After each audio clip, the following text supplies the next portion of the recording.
അസ്സലാമു അലൈക്കും വറഹ്മത്തുള്ളാഹി വബറകാതുഹു. മഹാനായ ഈസാ നബി അലൈഹി സ്വലാത്തു വസ്സലാം ഒരു വഴിയിലൂടെ സഞ്ചരിക്കുകയാണ്. ഖബർസ്ഥാനിന്റെ സമീപത്തെത്തിയപ്പോ മഹാനവർകൾ ഒരു ഖബർ കണ്ടു. ആ ഖബറിലുള്ള മനുഷ്യനെ, മയ്യിത്തിനെ പുനർജീവിപ്പിക്കാൻ അള്ളാഹുവിനോട് ആവശ്യപ്പെട്ടു. അങ്ങനെ ആ മനുഷ്യനെ, ആ മയ്യിത്തിനെ പുനർജീവിപ്പിച്ചു. ചോദിച്ചു, നിങ്ങൾ ആരാണ്? ഞാൻ ഒരു ചുമട്ടു തൊഴിലാളിയാണ്.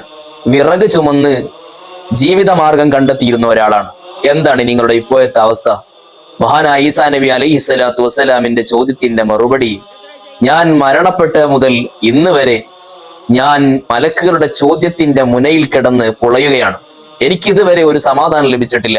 അതിന്റെ കാരണം, ഞാൻ ഒരിക്കൽ വിറകുമായി പോകുന്ന സമയം ഒരാൾ എന്നെ വിറക് ചുമക്കാൻ വേണ്ടി ഏൽപ്പിക്കുകയും അയാളുടെ വിറക് ഞാൻ ചുമന്നു കൊണ്ടുപോകുന്ന സമയത്ത് ആ വിറകിൽ നിന്നൊരു ചെറിയ കഷ്ണം ഈർക്കിലെടുത്ത് ഞാൻ എൻ്റെ പല്ലിൽ കുത്തി.